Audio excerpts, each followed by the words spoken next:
بسم اللہ الرحمن الرحیم اللہم صل علی سیدنا و مولانا محمد معدن الجود والکرم وعلی آلہ واصحابہ وبارک وسلم۔ السلام علیکم ناظرین، آپ کا میزبان محمد حامد رضا مہروی پروگرام ہادی عالم کے ساتھ حاضر خدمت ہے۔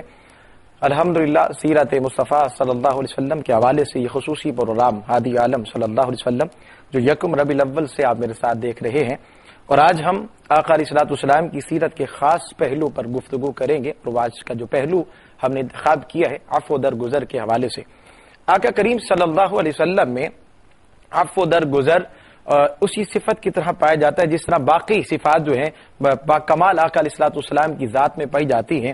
آقا کریم صلی اللہ علیہ وسلم نے نہ صرف اپنوں کو بلکہ اگر دشمن بھی آپ کی بارگاہ میں چل کر آ جاتا ہے تو آپ کی عادت مبارکہ یہی تھی، آپ اسے بھی معاف فرما دیا کرتے تھے۔ آپ سیرت کی کتابوں کا اگر مطالعہ کریں تو آقا کریم صلی اللہ علیہ وسلم اور صحابہ کرام کی زندگی اگر آپ دیکھتے ہیں، سیرت کی کتابوں میں آپ دیکھتے ہیں تو آقا کریم صلی اللہ علیہ وسلم پر کیا نہیں بیتی۔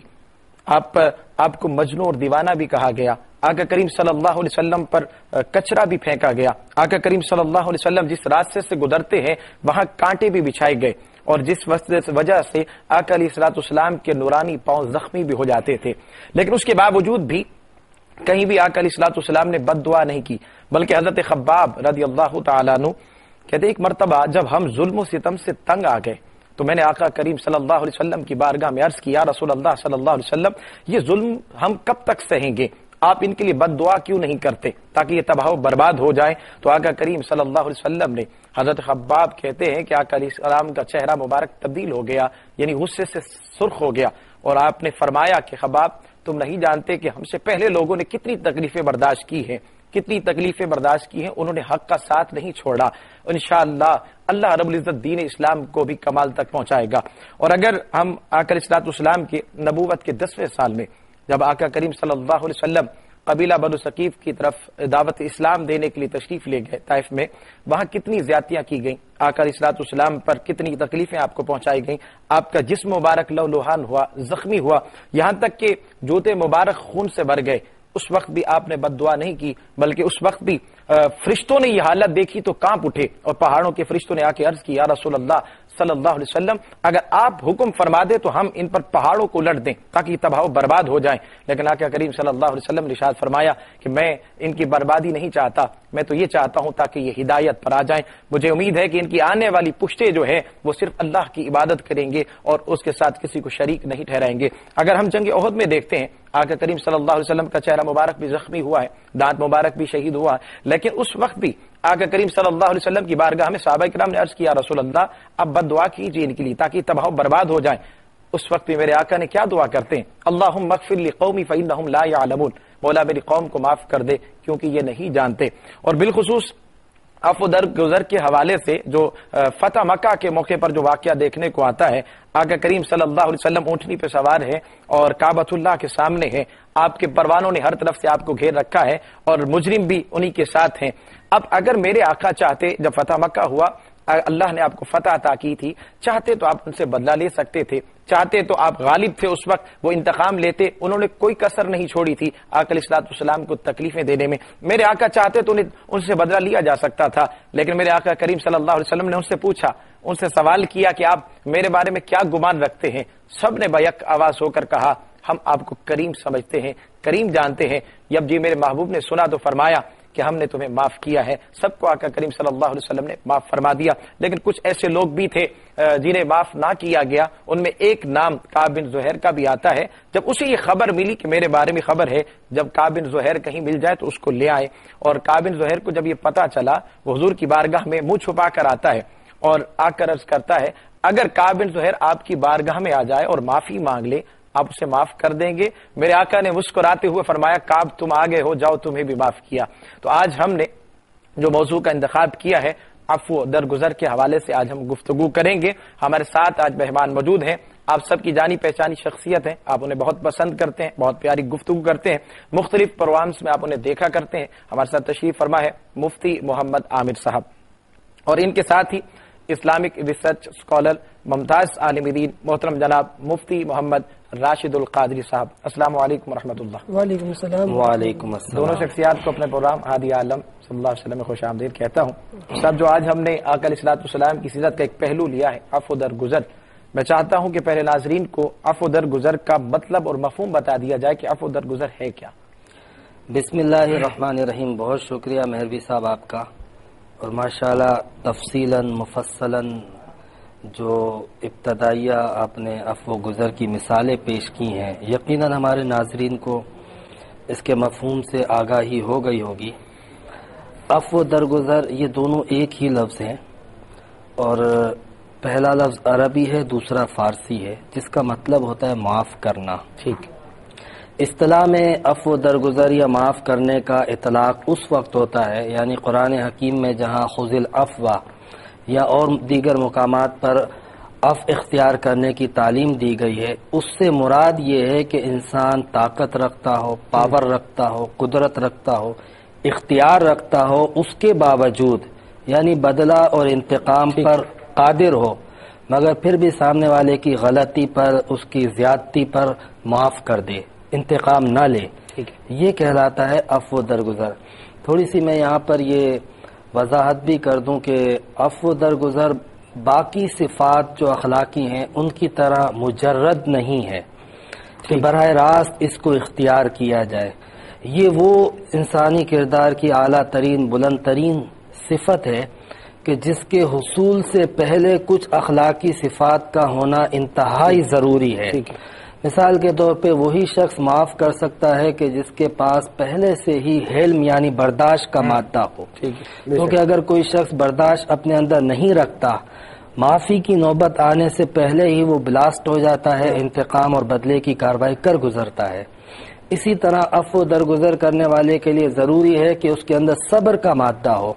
صبر یہ ہوتا ہے کہ جس چیز پر بھی وہ معافی دینا چاہتا ہے، پہلے اس نقصان کے لیے وہ اللہ تعالیٰ کی اس رضا پہ راضی ہو جائے۔ مطلب اس کو یہ نہ ہو کہ کوئی شکوہ ہو کہ کیوں نقصان ہوا، اس کے اندرونی جذبات پھر اس کو عفو کی طرف نہیں آنے دیتے۔ تیسرا یہ ہوتا ہے کہ جو شخص جذبہ عفو رکھتا ہے اس کے لیے انتہائی ضروری ہے کہ جہاں اس میں حلم پایا جائے، صبر پایا جائے، وہیں پہ اس کے اندر جو ہے وہ ایک ہمدردی پائی جائے۔ جس کے اندر لوگوں کے لیے ہمدردی ہوگی، شفقت ہوگی، محبت ہوگی، مودت ہوگی، پھر وہ معاف کر سکتے، تو یقیناً پھر وہی معافی کی طرف بڑھے گا۔ تو یہ وہ اوصاف ہیں جو عفو سے پہلے ہونا ضروری ہے۔ آپ نے جس حوالے سے مفہوم و مطلب پوچھا، میں یہ سوچ رہا تھا کہ آپ اس دور میں اس معاشرے میں یہ بات کر رہے ہیں کہ جہاں پر یہ لفظ، یہ صفت ہی مفقود ہو چکی ہے، اور یقیناً نبی پاک صلی اللہ علیہ وسلم نے بھی جس معاشرے کے اندر معافی اور درگزر کی مثالیں قائم فرمائی تھی، اس دور میں بھی لوگ خون کے پیاسے تھے، انتقام کی ہوس میں، بدلے کی آگ میں ایک دوسرے سے اس قدر لڑتے تھے اور اس قدر خون خرابہ کرتے تھے کہ اس کا کوئی وجود نہیں تھا۔ لیکن نبی علیہ السلام نے جو اپنے کردار سے، سیرت سے اس کی مثالیں قائم کی اور اس کے جو نتائج آئے ہیں، تو اس بات کو تسلیم کر لینے میں کوئی حرج یا کوئی دقت نہیں ہوتی ہے کہ واقعی یہ صفت انسان کو کردار کی بلندیوں پر لے جاتی ہے اور اس کو دنیا اور آخرت کی کامیابیوں سے ہمکنار کرتی ہے۔ جس طرح ابھی مفتی صاحب نے فرمایا ہے، معنی واضح ہو گیا ہے کہ عفو درگزر کا معنی یہی ہے معاف کر دینا، بلکہ جس طرح ابھی مفتی صاحب نے فرمایا ہے کہ انسان انتقام لینے کی قوت بھی رکھتا ہو، اس کے بعد بھی اگر وہ معاف کر دے تو یہ بہت بڑی بات ہے۔ میں قرآن و حدیث کی روشنی میں ذرا عفو درگزر کے حوالے سے بتائیں کہ اس کی فضیلت کیا ہے۔ نحمده ونصلي ونسلم على رسوله الكريم، اما بعد فاعوذ باللہ من الشیطان الرجیم، بسم اللہ الرحمن الرحیم۔ سب اس پر یہاں سے گفتگو کا سلسلہ جاری کریں گے، مختصر سا وقفہ ہے۔ ناظرین، وقت ہوا ہے ایک مختصر سے وقفے کا، آپ اپنی زبانوں کو درود و سلام سے تر رکھیے۔ ملتے ہیں مختصر سے وقفے کے بعد، اس یقین کے ساتھ کہ آپ ہمارے ساتھ رہیں گے۔ وہ شمع اجالا جس نے کیے۔ ناظرین خوش آمدید، آپ دیکھ رہے ہیں پروگرام ہادی عالم، میزبان محمد حامد رضا مہروی کے ساتھ ہمارے ساتھ تشریف فرما ہے مفتی محمد عامر صاحب اور ان کے ساتھ مفتی محمد راشد القادری صاحب۔ بات کر رہے ہیں ہم آج عفو درگزر کے حوالے سے۔ تو صاحب میں آپ سے سوال کر رہا تھا، بیچ میں وقفہ آ گیا، قرآن و حدیث کی روشنی میں عفو درگزر کی فضیلت کیا ہے؟ قرآن کریم و فرقان حمید میں اللہ تبارک و تعالیٰ نے سورہ اعراف میں ارشاد فرمایا خذ العفو کہ محبوب معاف کرنا اختیار کرو. اسی طرح قرآن کریم میں فرقان حمید کی سورہ بقرہ میں ارشاد ہوا وَإِن تَعْفُوا أَقْرَبُ لِلتَّقْوَى کہ اگر معاف کرو تو یہ تقوی سے زیادہ قریب ہے. ٹھیک.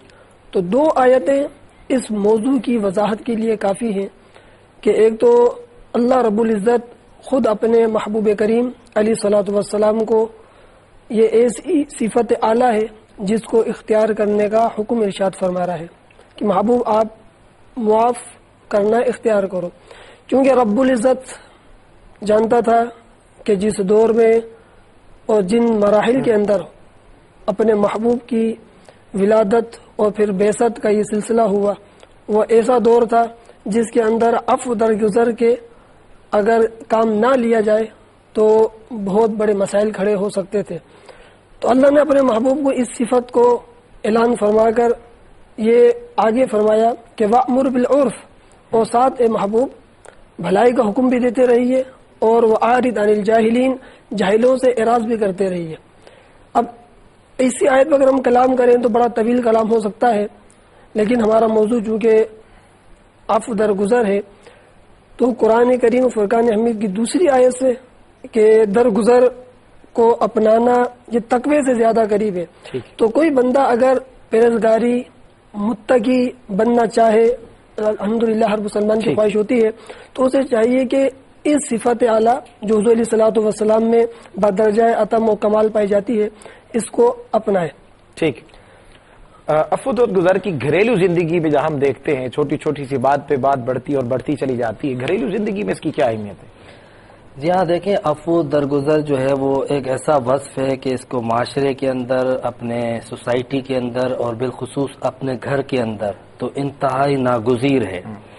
گھر کے معاملات آپ جانتے ہیں کہ قاعدے قانون اصول ان چیزوں کی پابندیوں میں نہیں چلتے ہیں. گھر کا نظام پورا اخلاقی نظام کے تحت ہوتا ہے. درگزر، مروت، ایک دوسرے کا خیال رکھنا، ایک دوسرے سے ہمدردی کرنا. اگر گھریلو معاملات میں چونکہ رہتے ہیں ہوتا ہے جو ہے ایک دوسرے کے بعض جاتے ہیں، ایک دوسرے کے مزاج کے خلاف باتیں ہو جاتی ہیں. اگر یہ گھریلو زندگی کے اندر عفو درگزر نہ ہو، معاف کرنا، تو گھر کا نظام برہم ہو جائے گا، ٹکراؤ ہو جائے گا. اور عام طور پہ فی زمانہ جو ہم دیکھتے ہیں بھائیوں میں جھگڑے ہو جاتے ہیں، اختلاف جاتے ہیں، پارا وہ آپس میں دوسرے کی نہیں دیکھ پسند ہیں. بعض اوقات باپ بیٹے کو الگ کر دیتا ہے، ساس بہو کے اندر جھگڑے ہوتے ہیں. تو ان جھگڑوں کے پیچھے بہت ساری وجوہات میں سے اہم سبب اور بنیادی سبب آپ کہہ لیں کہ اگر غلطی ہو بھی جائے بالفرض تو معاف کرنے سے بات ختم ہو جاتی ہے. ٹھیک ہے. تو یہ ہمارے گھریلو زندگی میں معاف کرنے کا عمل دخل کم ہوا، جس کی وجہ سے اختلافات، جھگڑے، علیحدگیاں اور نفرتیں اور ناچاکیاں بڑھتی چلی گئیں. ٹھیک. عفو درگزر کی ہم جس طرح ابھی صاحب نے فرمایا گھریلو زندگی میں ضروری ہے، معاشرے میں اس کی کیا اہمیت ہے؟ معاشرے میں کیا دیکھتے ہیں آپ؟ دیکھیں معاشرہ مختلف اصولوں پر عروج پکڑتا ہے. تو حضور اکرم صلی اللہ تعالی علیہ وسلم کی چونکہ پوری حیات طیبہ اور حضور کی سیرت میں چونکہ یہ ہمارے لیے مشعل راہ ہے، تو حضور علیہ الصلوۃ والسلام نے ایک موقع پر جیسے ارشاد فرمایا کہ ایک چیز ہے تواضع، اب جس سے معاشرے پر ایک اثر پڑے گا. فرمایا کیونکہ بندے کی کچھ خواہشات ہوتی ہیں، وہ چاہتا ہے کہ جو میں صفت اپناؤں اس کا یعنی ہمارے فزیکل ورلڈ کے اندر بھی یعنی اس مادی کائنات کے اندر بھی کچھ اثر پڑے، کچھ میری ذات پر بھی اثر پڑے، دیکھنے والوں کو بھی اچھا لگے.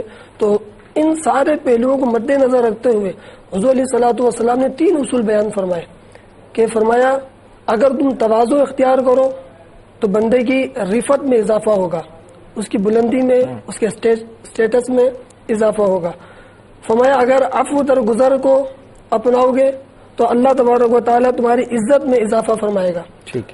اگر صدقے کو اپناؤ گے اللہ تمہارے مال میں اضافہ فرمائے گا. اب اس حدیث میں 3 بہت اہم ترین اصول بیان ہوئے کہ بندے کی اپنی رفت، بندے کی عزت اور پھر اس کے مال کا بڑھنا. اب یہ جب بندہ یہ سنتا ہے تو وہ کوشش کرے گا یار اتنی پیاری صفت ہے تو اس کو تو فوری طور پر اپنا لیا جائے. تو ایک معاشرے میں جب ایک بندہ اپنی اصلاح کرے گا اس پوائنٹ آف ویو سے اگر لیں، جہاں وہ دنیاوی نقطہ نظر سے بھی اگر اصلاح پہ آئے تو اصلاح تو ہوگی. تو فرض سے معاشرہ بنتا ہے، اپنی اصلاح کرے گا، اپنے گھر والوں کی کرے گا تو انشاءاللہ ایک اسلامی معاشرہ تشکیل پائے گا۔ ایک کالر کو شامل کرتے ہیں۔ السلام علیکم۔ وعلیکم السلام، جی بات سے منظور حسین بات کر رہا ہوں۔ جی مظفر حسین صاحب، کیا کہنا چاہیں گے آج کے پروگرام کے حوالے سے؟ میں یہ کہنا چاہتا ہوں کہ میرے اپنے یہ مطلب خاندان کے ایک بہت بڑے بزرگ ہیں، مطلب بڑے ہیں، انہوں نے انتہائی میرے ساتھ بدتمیزی کی تھی۔ میں نے ان سے جوابی اٹیک ان پہ نہیں کیا، اور بلکہ ان کو یہی کہا کہ میرا اللہ اور رسول آپ سے اللہ لے گا۔ یا ان سے مجھے ان کے ساتھ بدتمیزی کرنی چاہیے یا ابھی اٹیک؟ آپ نے اسے چھوڑ دیا نا، آپ نے تو ان سے بدتمیزی نہیں کی۔ جی میں نے نہیں کی ان کے ساتھ، آپ نے معاف کر دیا۔ ٹھیک ہے، بالکل اس پہ بات کرتے ہیں۔ سب اللہ کی طرف سے تو یقیناً اجر ہے، جب انسان معاف کر دیتا ہے، اگر معافی کا حق رکھتا ہے، معاف کر دیا، اللہ کی طرف سے اجر ہے۔ دنیا میں بھی اس کو کچھ فائدہ ہوتا ہے؟ دنیا میں آپ کیا دیکھتے ہیں؟ کوئی سمجھ؟ دیکھیں، جو آپ نے ابھی گفتگو کی تھی معاشرتی حوالوں سے، گھریلو حوالوں سے، تو معاشرے کا نظام، اس میں ڈسپلن، اس کے اندر نظم و ضبط، اس کے اندر اخوت، بھائی چارہ، گھریلو نظام، گھر کے اندر تمام افراد کے درمیان محبت، مودت، یہ دنیاوی فوائد ہیں کہ جب بندہ عفو کو اختیار کرتا ہے تو دنیا میں یہ ساری چیزیں ملتی ہیں۔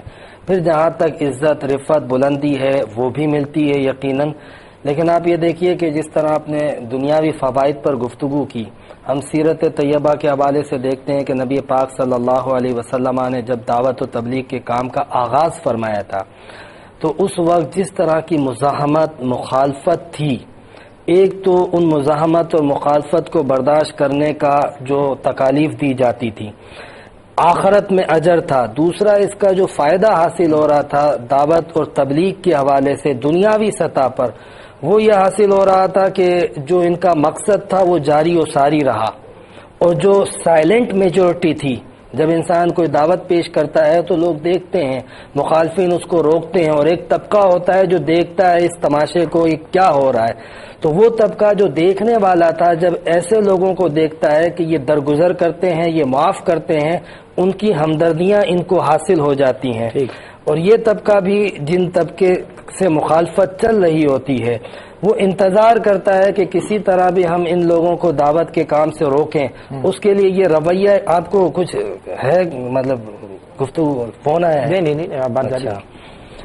تو یہ طبقہ جو مخالفت کر رہا ہوتا ہے، اس طبقے کو بھی ایک جواز چاہیے ہوتا ہے قانونی، اخلاقی، کہ ہم کس طریقے سے اس دعوت کے راستے میں رکاوٹ پیدا کریں اور باقاعدہ اس کو کچل کے رکھ دیں۔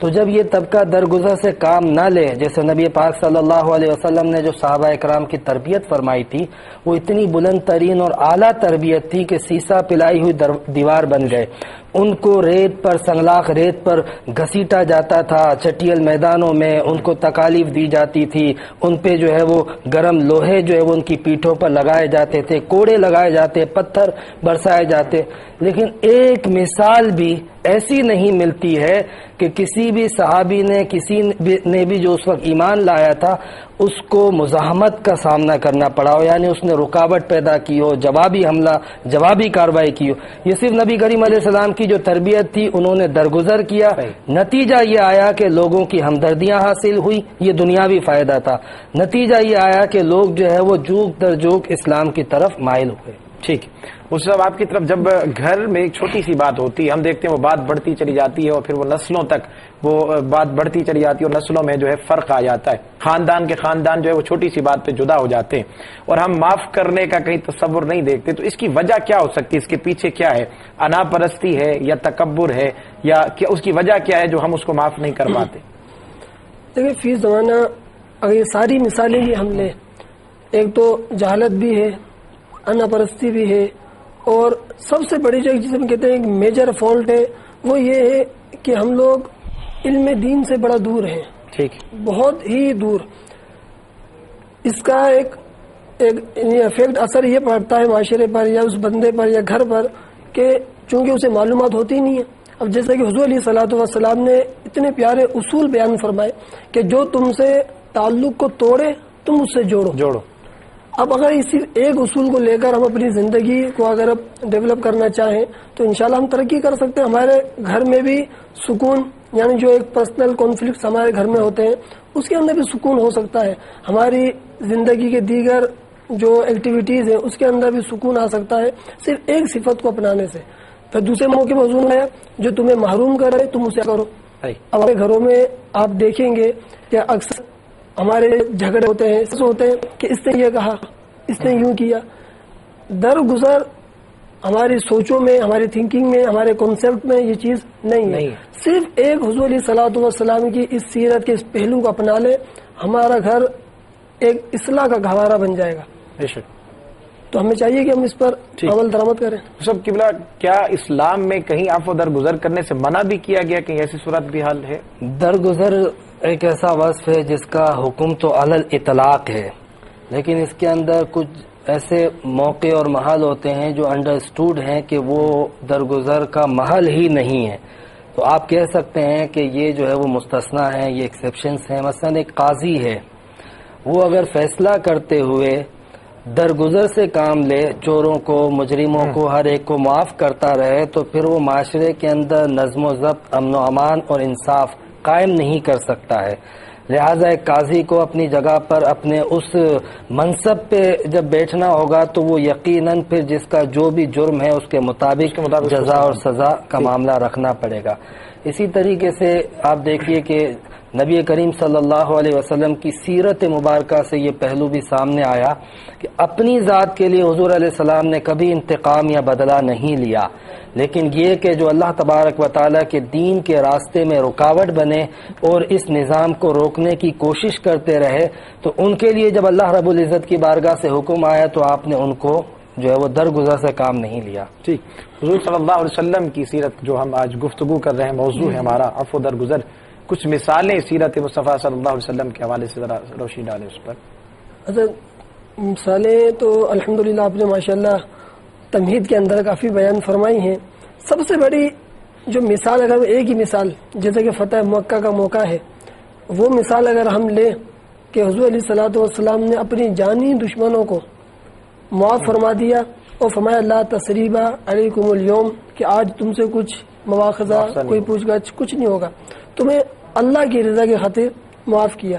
یہ ایک ایسی مثال ہے کہ آج بھی اغیار اس پر حیران ہے کہ ایسے دشمن کہ جنہوں نے نہ صرف ملک سے نکالا، شہر سے نکالا، بلکہ جان لینے کی کئی بار کوشش کی وہ تو اللہ کا فضل و کرم. ایسے دشمن، جانی دشمنوں کو بھی حضور علیہ الصلوۃ والسلام نے معاف کیا. یہ حضور علیہ الصلوۃ والسلام کی سب سے بڑی مثال ہے. اس کے علاوہ اگر ہم مثالیں لیں تو جب اسلامی ایک معاشرہ مدینے میں الگ سے قائم ہوا، اس وقت سیرت میں ایک واقعہ ملتا ہے کہ ایک مشرک تجارت کے سلسلے میں جس کا مدینے سے گزر ہوا اور رات گزارنے کے لیے جب وہ آیا تو کسی صحابی رسول نے چونکہ پہچان لیا، ان کو اپنے گھر میں رہنے کی جگہ نہیں دی. وہ بالآخر حضور اکرم صلی اللہ علیہ وسلم کے در دولت پر حاضر ہوا. حضور علیہ الصلوۃ والسلام تشریف لائے. اس نے اپنا مدعا بیان کیا کہ مسافر ہوں، ایک رات رکنے کی مہلت چاہتا ہوں. حضور علیہ الصلوۃ والسلام نے نہ صرف مہلت عطا فرمائی بلکہ اپنا حجرہ خاص اس مہمان کے لیے خالی فرمایا. اور اس کا اثر کیا ہوا کہ جب صبح ہوئی تو اس نے کہا کہ لگتا ہے آپ نے مجھے پہچانا نہیں. حضور علیہ الصلوۃ والسلام نے فرمایا کہ پہچان تو رات ہی کو گئے تھے، لیکن چونکہ ہمارا دین، ہمارا اسلام اس کی اجازت نہیں دیتا. ٹھیک. کہ ہم بدلا اس کے ساتھ ہی ناظرین وقت ہوا ایک مختصر سے وقفے کا. آپ اپنی زبانوں کو درود و سلام سے تر رکھیے. ملتے ایک مختصر سے وقفے کے بعد اس یقین کے ساتھ کہ آپ ہمارے ساتھ رہیں گے. وہ شمع اجالا جس نے کیا 40 برس تک غاروں میں. عالم اپنے میزبان محمد حامد رضا بہلوی کے ساتھ ہمارے ساتھ تشریف فرما ہے مفتی محمد عامر صاحب اور ان کے ساتھ ہی مفتی محمد راشد القادری صاحب. بات کر رہے ہیں آقا کریم صلی اللہ علیہ وسلم کی سیرت کے ایک پہلو عفو درگزر کے حوالے سے. اس حوالے سے کچھ مثالیں ناظرین کے سامنے اس پر روشنی ڈالی عفو درگزر کے حوالے سے حضور کی سیرت میں جو ہے ملتی. دیکھیں نبی پاک صلی اللہ علیہ وسلم کی سیرت طیبہ کے حوالے سے فتح مکہ ہیں یا اہل طائف ہیں یا اہل بدر ہیں یا اہل احد ہیں، یہ تو نمایاں ترین مثالیں ہیں. ویسے اگر دیکھا جائے تو آپ کی سیرت طیبہ بھری ہی انہی چیزوں سے ہے. بے شک.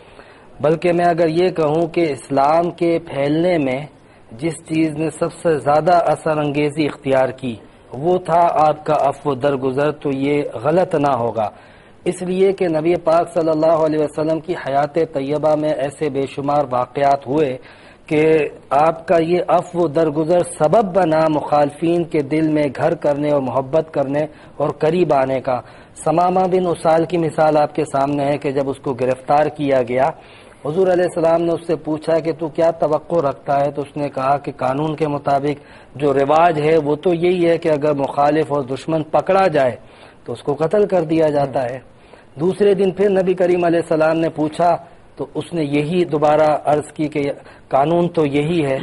پھر تیسرے دن آپ صلی اللہ علیہ وسلم نے پوچھا، مقصد حضور علیہ السلام کا یہ تھا کہ جو 3 دن مسلسل وہ وہاں پہ رہا تو کیا تبدیلیاں ہوئیں، اور جب اس نے اسی قانون کو بیان کیا کہ جو مخالف پکڑا جائے، دشمن پکڑا جائے، اہل عرب کے قاعدے قانون کے مطابق اس کو قتل کر دیا جاتا تھا، لیکن حضور علیہ السلام نے اس کو آزاد کر دیا۔ وہ حیرت میں آ گیا، اور وہی اسامہ جو ہے وہ جو کہ نجد کا والی تھا، حاکم تھا، وہ گیا اور غسل کرنے کے بعد نبی کریم علیہ السلام کی بارگاہ میں حاضر ہوا اور کہا کہ مجھے آپ کلمہ پڑھائیں۔ کلمہ پڑھنے کے بعد عرض کرتا ہے، یا رسول اللہ، آج سے پہلے میرے نزدیک آپ سے زیادہ مبغوض کوئی نہیں تھا، لیکن آج کے بعد سب سے زیادہ محبوب آپ ہیں۔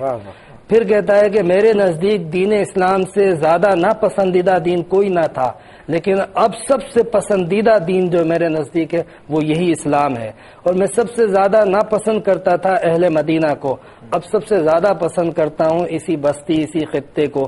تو جس طریقے سے آپ کے اس رویے سے جو نبی کریم صلی اللہ علیہ وسلم نے اختیار فرمایا، پھر وہ شخص کہ جس نے حضرت زینب کو قتل کیا تھا، تو فتح مکہ کے بعد وہ اشتہاری تھا کہ وہ لوگ جو بہت زیادہ جرم کرتے تھے اور جس طریقے سے انہوں نے کارروائیاں کی تھی مسلمانوں کے خلاف، ان کے وارنٹ تھے باقاعدہ کہ ان کو گرفتار کر کے لایا جائے، اور یہ جو اسود تھا یہ بھاگ گیا تھا، اور اسے پتا چلا کہ حضور علیہ السلام کا جو عام طور پہ معاملہ ہے وہ معاف کرنے کا ہے، تو کیوں نہ میں ٹرائی کروں۔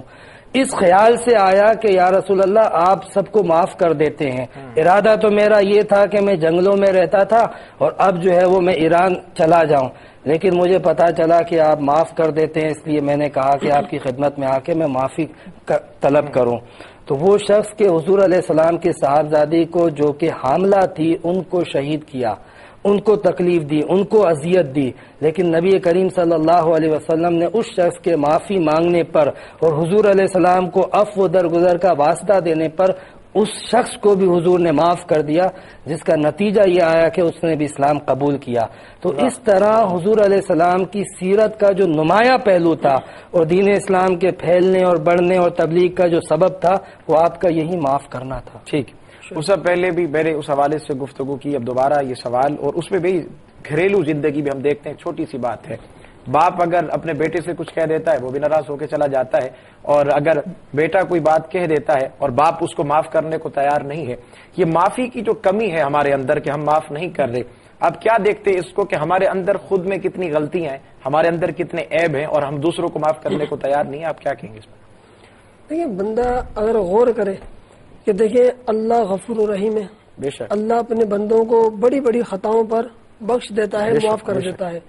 اگر بندہ اپنی ذات پہ غور کرے کہ میں کتنا گناہ گار ہوں، تو اگر میں کسی کو معاف نہیں کرتا، اگر وہ غور کرے تھوڑی دیر کے لیے کہ اگر اللہ مجھے معاف نہیں کرے گا تو پھر میرا معاملہ قیامت کے دن کیا ہوگا، یہ ایک تھوڑی سی سوچ ہے اگر جس کے اندر آ جائے، وہ کبھی معاف کرنے میں، ہم دوسروں میں تو عیب تلاش کرتے ہیں، خود میں ہمیں کچھ نظر نہیں آتا، وجہ اس کی ہے، ایک میجر وجہ یہ بھی ہے۔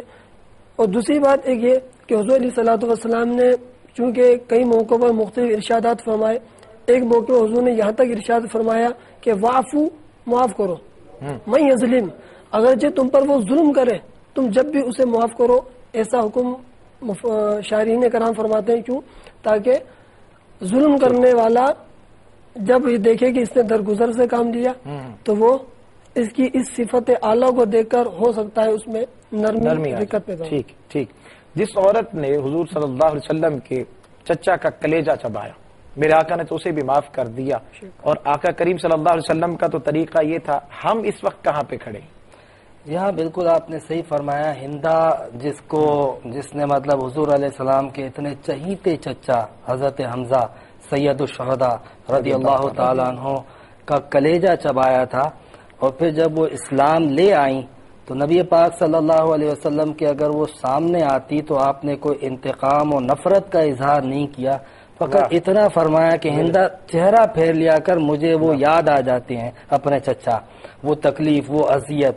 تو ہم مطلب یہ ہے کہ اس حوالے سے اس تناظر میں دیکھیں، کوئی ہمیں مطلب خون یا کوئی اتنی طویل ترین تکلیف تو دور کی بات ہے، ایک معمولی سا نقصان دے دے تو ہم اس کے پورے خاندان، پورے قبیلے اور اس کے جو ہے وہ دن و رات کو بے چین کر کے رکھ دیتے ہیں. مطلب ہمارا رویہ یہ ہے کہ جو انتقام کی آگ، جو مطلب بدلے کی بھاونا ہمارے اندر پیدا ہوتی ہے، بالکل ایک عجیب و غریب معاملہ ہے کہ ہم ایک طرف اس بات کے دعوے دار کہ امت رسول ہیں، حضور نبی کریم علیہ السلام کی محبت کے بھی دعوے کرتے ہیں، حضور نبی کریم علیہ السلام کی آمد اور ولادت پر اظہار مسرت بھی کرتے ہیں، لیکن جہاں سیرت رسول، تعلیمات رسول، اطاعت رسول اور خاص طور پہ یہ اوصاف کی بات آتی ہے وہاں کنارہ کر دیتے ہیں.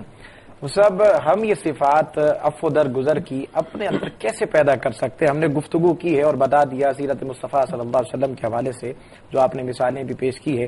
انسان یہ چاہتا ہے کہ وہ معاف کر دے دوسرے کو، تو ہم یہ صفت اپنے اندر کیسے پیدا کر سکتے ہیں؟ تو مفتی صاحب نے ماشاءاللہ ضمناً اس بات پر بھی روشنی ڈال دی کہ ان صفت کو پیدا کرنا تو اگرچہ بہت بڑا کمال ہے، لیکن بندہ کوشش کرے کہ حضور علیہ الصلوۃ والسلام سے جب ہم محبت کا دعویٰ کر رہے ہیں تو چونکہ محبت کی شرائط بھی ہیں، عمل تب ہوگا جب محبت رسول صلی اللہ علیہ وسلم تو چونکہ جب محبت ہے اس کی شرائط ہے. اب شرائط میں حضور کے وہ اوصاف جو حضور علیہ الصلوۃ والسلام نے پوری زندگی 63 سالہ زندگی میں جن کا عملی طور پر اپنا قولی کر کے بھی دکھایا، حکم بھی ارشاد فرمایا، تو اشد ضرورت اس بات کی ہے اس وقت کہ آج ہم جیسے میلاد النبی مناتے ہیں، سیرت کانفرنس ہوتی ہے، اسوہ حسنہ پر بات ہوتی ہے، اوصاف پر بات ہوتی ہے، کمالات پر ہوتی ہے، مگر جب اپنانے کی بات آتی ہے تو ہم اسے کنارہ کشی کر کے اختیار کرتے ہیں. تو ضرورت ہے اس وقت کہ ہم ان اوصاف کو اپنائیں. عمل اگرچہ قلیل ہو مگر مستقل ہو تو انشاءاللہ تعالی آہستہ آہستہ وہ اوصاف ہمارے اندر آ جائیں. آپ کیا کہیں گے کیسے ہم اپنے اندر اسی بات کو کیسے پیدا کر سکتے ہیں؟ قرآن پاک کی ایک آیت ہے سورہ نور، جیسے ابھی قبلہ نے آیت پڑھی جس میں نبی کریم علیہ السلام کو حکم دیا گیا کہ خذ العفو، پھر اسی طریقے سے تغابن میں مومنین کو حکم دیا گیا کہ ولیعفوا ولیصفحوا، پھر اسی طرح سورہ نور میں اس کے فوائد بیان کیے گئے. ولیصفحوا ولیعفوا اللہ تحبون ان یغفر اللہ لکم، چاہیے کہ لوگ عفو اور درگزر کو اختیار کریں، آپس میں صلح رکھیں. کیا وہ پسند نہیں کرتے کہ جب وہ معاف کریں گے تو خدا ان کو معاف کر دے گا؟ مطلب بندہ یہ سوچے، وہی آپ کی بات کہ ہم دوسروں کے اندر عیب تلاش کرتے ہیں اور معافی سے کتراتے ہیں، تو بندہ یہ سوچ لے کہ میرے اندر خامیاں ہیں، میں خود غلط ہوں، اور اگر میں چاہتا ہوں کہ میری غلطی کی معافی ہو تو اس کا تو بہترین ذریعہ یہ ہے اور اس سے رغبت پیدا ہوتی ہے کہ اگر میں دوسروں کو معاف کروں گا تو اللہ تعالیٰ جو ہے وہ اس صفت کو پسند کرتا ہے، ایسے لوگوں کو دوست رکھتا ہے، ان کو محبوب بناتا ہے، اور جو دوسروں کو معاف کرے گا اللہ ان کو معاف کرے گا. تو ان قرآنی آیات پہ اگر توجہ کرے تو امید ہے انشاءاللہ کہ یہ اوصاف اور نبی پاک صلی اللہ علیہ وسلم کی سنت بھی پیدا ہوگی. بہت شکریہ مفتی صاحب، آپ آج پروگرام میں تشریف لائے اور اپنا قیمتی وقت دیا. ایک جملے میں مفتی صاحب آج کیا پیغام دینا چاہیں گے؟ ایک جملے میں اس حوالے سے آپ ناظرین کو کیا پیغام؟ وہی مفتی صاحب کے الفاظوں کو میں نقل کرنا چاہوں گا کہ اس وقت ضرورت ہے کہ ہم جس قرآن اور جب حدیث کی بات کریں تو اس کو اپنی عملی زندگی میں اپنانے کی کوشش بھی کریں، چاہے وہ سیرت کا موضوع ہو، چاہے وہ اسوہ حسنہ کا ہو، اوصاف کمالات کا ہو. کوشش کریں کہ جو کہہ رہے ہوں وہ کر بھی رہے ہوں. سورہ صف میں اللہ نے ارشاد فرمایا یا ایھا الذین آمنوا لما تقولون ما لا تفعلون کبر مقتا عند اللہ ان تقولوا ما لا تفعلون، یعنی اے ایمان والوں وہ کہتے کیوں ہو جو کرتے نہیں ہو، اور اللہ کے نزدیک بڑی ناپسندیدہ ہے یہ بات کہ تم کہو تو بہت کچھ کرو کچھ نہیں. ٹھیک، بہت شکریہ مفتی محمد راشد القادری صاحب آپ کا، آپ اس پر آپ تشریف لائے اور اپنا قیمتی وقت دیا. ناظرین آج ہم نے آقا کریم صلی اللہ علیہ وسلم کی ایک سیرت کے ایک پہلو عفو درگزر کے حوالے سے آج بات کی ہے، اور بات وہیں آ کے کھڑی ہوتی ہے کہ جیسا ابھی میرے مہمانوں نے یہ فرمایا ہے کہ سیرت پہ ہم تب عمل کر سکتے ہیں جب محبت رسول صلی اللہ علیہ وسلم ہمارے دلوں میں ہوگی. اور محبت رسول صلی اللہ علیہ وسلم یہ کیسے پیدا ہو سکتی ہے؟ یکم ربیع الاول سے میں یہ عرض کر رہا ہوں اور آج بھی یہی دوبارہ عرض کروں گا.